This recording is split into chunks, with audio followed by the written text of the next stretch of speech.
Hello, and welcome to another episode of the Profit Minds podcast. I'm your host, Dr. Stephen Kirch, creator of the Profit Minds Growth System, a unique blend of profit growth, productivity acceleration, and building robust business process for scale. In every episode, I interview entrepreneurs and small business owners from around the world with a unique story to tell. You can find the show on YouTube, LinkedIn, Apple and Google Podcasts, Stitcher, Spotify, and more. Well, hello, everyone. Today, my guest is Mike Murphy, a managing partner and founder of Sunstone Management Advisors. And today, we're going to talk about creating a strategic structure for growth. Welcome, Mike. Thanks for having me. Great to be here. Yeah. So first question, always, tell us your story. How did you get to be the managing partner and founder of Sunstone Management Advisors? Yeah. So my journey started 40 plus years ago. I started my career inside the big company and worked 15 years for a very large company, going up the corporate ladder and in the healthcare and insurance space. And then woke up one day and said, for me personally, having a bigger job wasn't spiritually going to be having a better job. And I'm not really a house cat, right? So I really wanted to do something a little more entrepreneurial. And I did that. I did a series of also intrapreneurial things, which were build, fix, turn around inside larger organizations. And that was, I would just describe as okay. Be very wary of the large organizations saying they desire change, because most of them want a different result, but to double down on everything they're doing.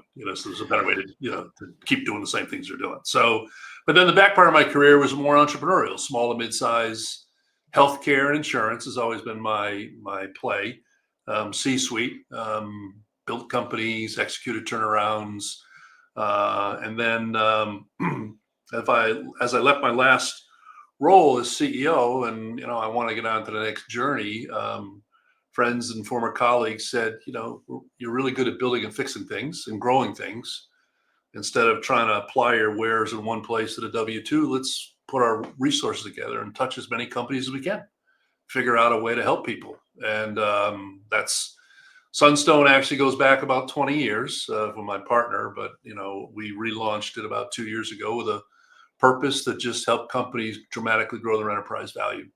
And our tagline is go beyond. So we like working with dreamers and folks that want to dare to be great. And we have a cadre of about 10 operating partners, all executives with deep backgrounds. And we come land, sea, and air to help our clients get better. Sometimes it's informal, just informal brain pickage. And so our mission is, how can we help your company get measurably better? And that's how we relaunched Sunstone. And that's how I came to Sunstone. Yeah. So land, sea, and air. I like that analogy. So you touch all different parts of the business, huh? Yes. Yeah. Yeah. We're we're not a banking firm. We're not an M&A firm. We don't do forensic accounting.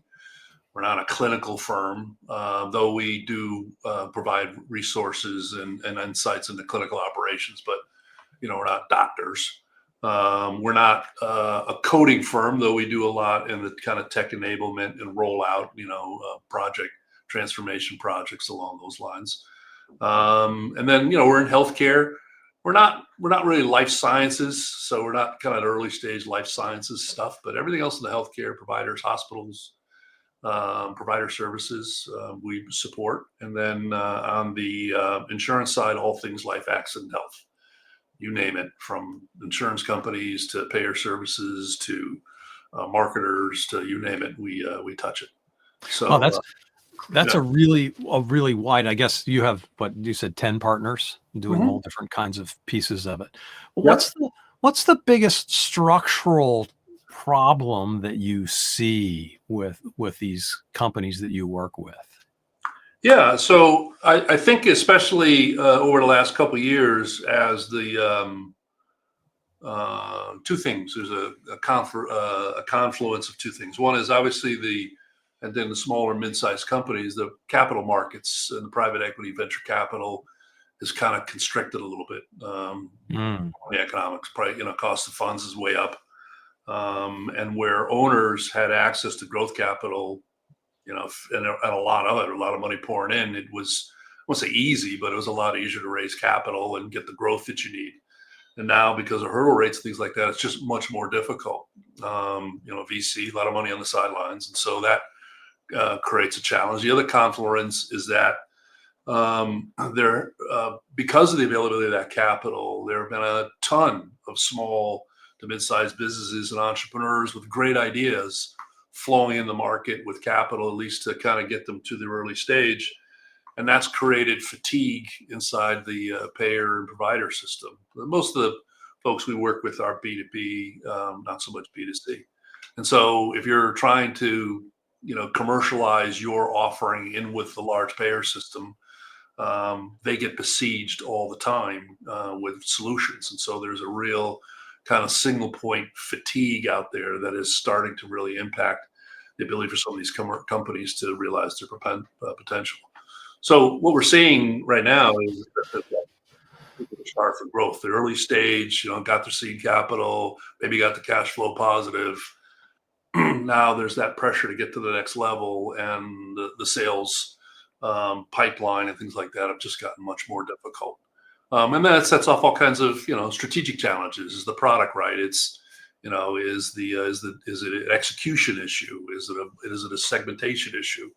So, so I think the combination of those two things, the tightening of the sales market and the difficulty in getting products commercialized through the current ecosystem, and then obviously the challenge for capital, is what a lot of the customers that clients we're talking to are faced with. Yeah. So how is it that you help? What is it that you do then to help those companies either raise the capital or do a better job of commercializing? Yeah. So, on the raising the capital side, we're not investment bankers. We're not a private equity firm. We have relationships with capital all over the place.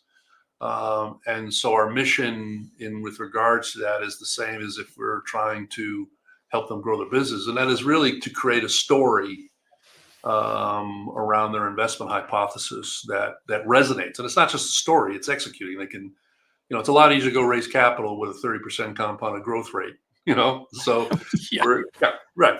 We're sort of blinding glimpse of the obvious. That's kind of what we do. But, so what we do is fundamentally, again, get at the fundamentals. What is, and it was a simple test. And again, that we were talking about, a growth construct. And the growth construct starts with strategy. And the strategy is built around a total addressable market, a market that's willing to buy, and a solution that is going to resonate and outperform the competition. So it's a simple test that I just, and again, my own journey went on this many times myself in terms of building and growing companies. And it's the, A equals B, B equals C, A equals C. What does that mean? Well, A, I have a great company and we're executing and we're in good shape and we got our spec and we perform to our specifications. B, I have a market that values my product, customers that like what I'm doing. It's a competitive advantage, and it's a sizable market, and it's a great place for us to apply our wares. C, I have a very successful, high-performing, growing company. Well, invariably, the math doesn't work out. A plus B doesn't equal C. Yeah. So what happens, right? You got to go back and check your premise. And invariably, there are challenges along the way. And that's where we come in. And we come in and just try to help founder-owned particular companies, inspirational leaders who've got great ideas on how to think about their business in a creative way and put that growth construct together. So it starts with that kind of strategy. Are you really executing to your specification? Do you really have something that is bigger, faster, better, cheaper than the competition, and something that the market is willing to pay for and willing to buy? Do you really truly have you targeted your market? Do you have it properly segmented?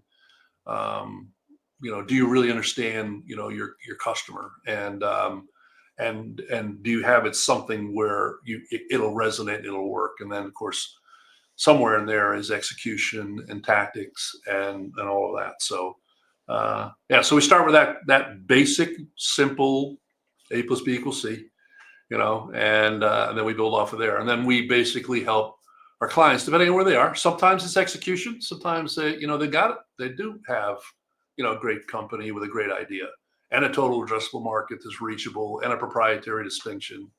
And then maybe they're not executing in terms of sales strategy or client relations or things, or even on their operations side, and then we help with that as well. So we help diagnose what the issues are, and we lay out the work streams around how we're going to go in and help them fix it, and certainly engaging with the owner. And again, our mission is real simple. We want to dramatically improve their enterprise value, and that's what, if we're successful at that, great. If we can't help doing that, we're not interested in big binders and projects and all that. So we really want to work with entrepreneurs who want to dare to be great. We love winning, and that's what we want to help our clients do. That's great. So how do you define the value of the company then? How is it that and how is it that this is the growth thing, right? One of the questions we talked about earlier was, what kind of company are you? And I'm sure that enters into this conversation around. In my mind, you start with kind of the culture and where your orientation. There's an old adage: your calendar has to reflect your mission. And you look at and you sit down and say, well, what kind of a company are you? And there's three kinds in my mind. In order, there are operations-driven companies, and they have a tendency to be very product-centric, product-focused. They're kind of and they have a tendency to fall in love with their stuff, but they define their success largely through kind of their engineering and their conformance with how they do with their product. Second kind is a sales-driven company, which is, we got to go chase revenue, and they're all over the place. And so they run all over and they're just trying to get deals. And the third kind, which is the ideal kind, is the market-driven company. The company that is not designing products. It's not navel gazing its own operations. It is singularly focused on solving problems for its customers. Again, it's trite, HBR stuff and all that, but when you get down to it, it's amazingly difficult to do because invariably inside of these organizations, they get caught traps. If they're early stage, a lot of them are madly in love with their new technology. This is the greatest thing ever, and they're all falling in love with the technology. You go to the website, can't figure out what they do, right? They're so in love with their technology. What problem are you solving? Yeah, exactly. And then how are you solving the next one, and how can you solve more of your problems? A sales-driven company will have a product, and then they're just trying to find as many places they can to sell it. And they got a hammer. Everything looks like a nail. 100%. So this starts with those fundamentals, which is build back and say, and I go back to, we talk about value proposition, which is great. So what problem are you solving? And does it resonate? Is it real, right? Was a great thing back in the day. We had these little signs that said, do you know what your customer would say about this? And we would put it on everybody's desk. There was two questions there.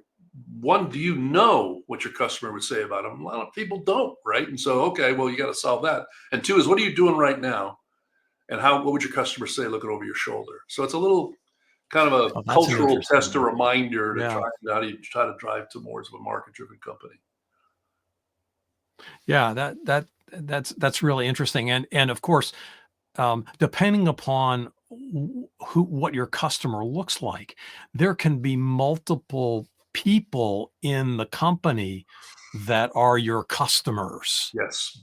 Right. And if you're a technology company in particular, and I work with some of these, the person that gets really excited about the product that you're offering isn't the person that has the budget that can actually buy it. Yeah. You just described when I was describing kind of payer solution fatigue, you just described the conundrum. And that is, if you have some great technology, whether it's, provider oriented or payer service oriented, and you're going into a large organization, the reality is you're not selling to a single person. Because the bureaucracy and all the different places that you got to go to check is pretty complex. And so it requires a new think. I mean, 5, 10 years ago, yeah, you'd make friends with the chief marketing officer or the chief medical officer, and they'd love your stuff. And there wasn't, all this competition for bandwidth to try and get products, and you could get things done. Well, today's day and age, I mean, these payer and provider companies are just besieged with changes and technology and bandwidth and competing objectives. And so the navigating that sales process is a lot more complex. And it's not as simple as I just talked to the head of IT, loves my stuff. Well, I got to get through the head of HR. I got to get through. And so it's the whole, and you got to somehow in all of this, particularly in stuff that's, complex, is you've got to turn your customer into a Sherpa. They got to be an advocate, and then you anticipate. And long before you slide the app across the table and try to get get them to sign, you have to run all those traps with the various departments and pre-qualify and get everybody excited about it and flesh out all the noise. There's just invariably in large organizations, there's hidden agendas and there's things that you don't see. And it makes it very, very complex and time consuming. But you have to your point, you're not selling into a single point. You've got to sell into multiple places. So do you have a process that helps the clients figure out who all those players are? Yeah. So we start with it. Again, depends on where it is that they're going and what their distribution is. And obviously different clients will have different challenges, right? But if you're selling into a complex payer provider group, we get a lot into kind of mapping the sales process, and getting into the understanding in the creation of the deal. Do you understand who the decision maker truly is? Who are the influencers? Where are the places along the way that can be blocked? And just assigning roles and responsibilities and say, as part of my deal, I'm not just going to create a fancy binder and do a PowerPoint presentation. I've got to figure out a way how to work my way through this. And sometimes that's, and ideally is finding your champion, right? Is convincing that one in-house, like Sherpa, rabbi, call them what you want, that is just, this is the greatest thing ever. And then you empower them, you help them, you give them the tools, and you understand this is not, you're not going for the quick close. The sales process could take 12 to 18 months, especially, and if you're doing anything technologically that's a rip and replace that has some sort of big implementation, I mean, you could be years, but you have to set yourself that, one of the number one rule of sales is you go to pace your customer. You just understand that, that these institutions, these larger companies, and even the smaller end of it, I mean, they've got bureaucracies and they've got challenges, and you got to go their pace. But a lot of it's just diagnosing and mapping, who the different players are, all the influencers, and then making sure that your sales, your development team has the maturity and the mindset to, work all of the various influencers in the distribution channel. So how do you figure out if your Sherpa has enough, I'll say, clout to actually be your champion, to take it to the finish line? So one of my other favorite lines is the second best answer in sales is the quick no. And so I think it comes down to is that if you have a good, solid sales culture, with leadership challenging each other, because let's face it, if you're, a VP of sales or whatever, and you've got the big whale on the line, you're going to be awful excited about that. And you may chase that forever and ever and ever, and it goes nowhere. And so that you may wind up being Ahab. Exactly. Right. Yeah. Jonah gets swallowed. Right. So just, you got to, and you can kind of tell because you can see whether or not your Sherpa is truly excited to have the juice. You got the little checkpoints, and some of it is documented in the sales process. And again, it's a little bit of an art form, but the progression, right? So from day one, X amount of days in here, we should be here. X amount of days, we should be in here.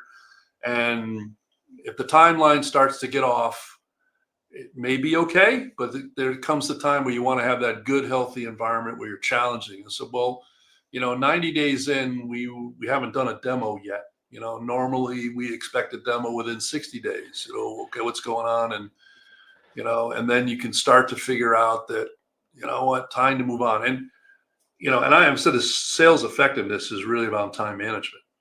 And you give somebody a big orchard to go pick apples and here's a basket. But if they stay too long at that one tree trying to get that big juicy apple, and they're not going to the other, trees, they're not going to have any apples, right? So you got to move on, right? Don't be afraid.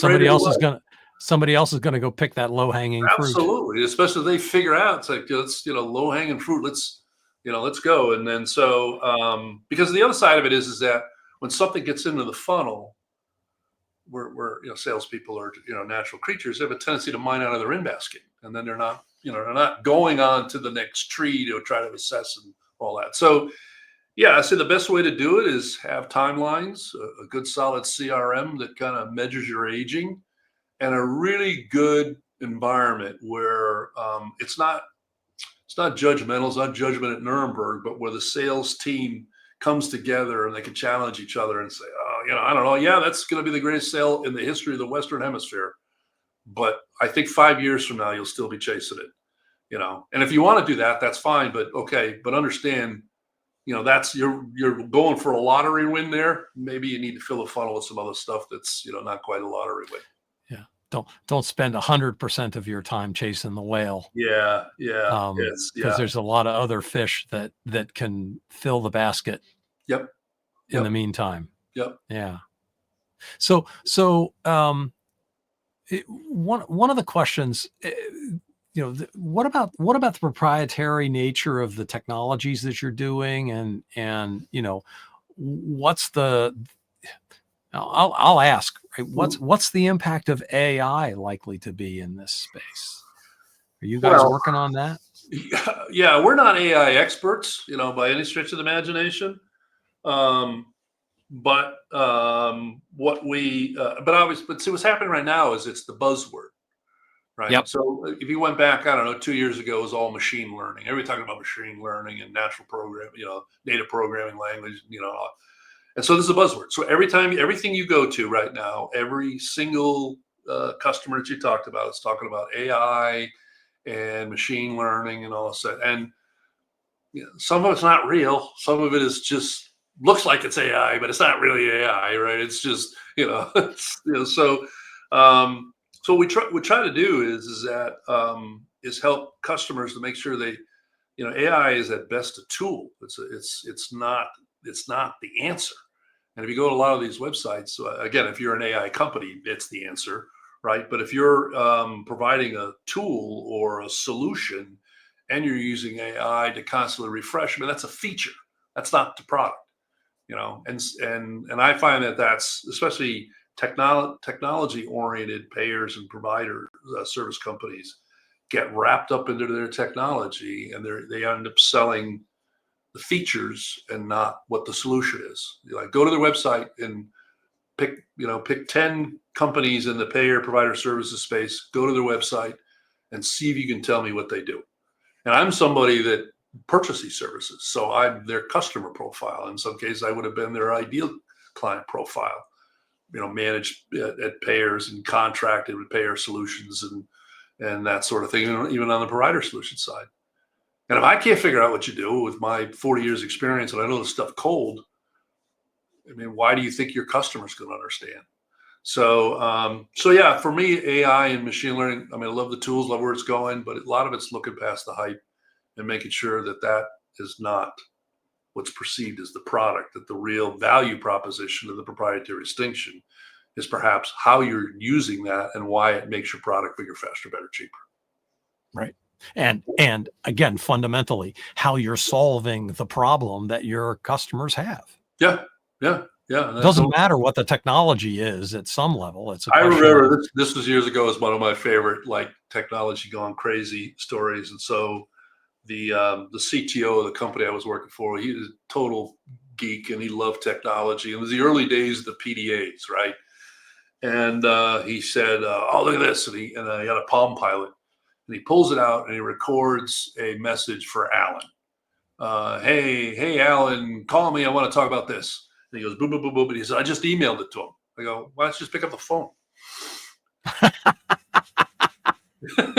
Dude, you just spent all this time just pick up the phone. Hey, Alan, so this was technology for technology's sake. It was just so madly in love with it, that on the other hand, solution. Yeah. On the other hand, if he has that same thought at 2:00 in the morning, he can pick up his PDA and do that. Sure. And not have to disturb Right. In the middle of his sleeping. Right. So That's a different use case. We're in the middle of the day. Alan is actually right next door. You can get out and walk around and talk to him. It's even better. Right. Even better. Right. Yeah.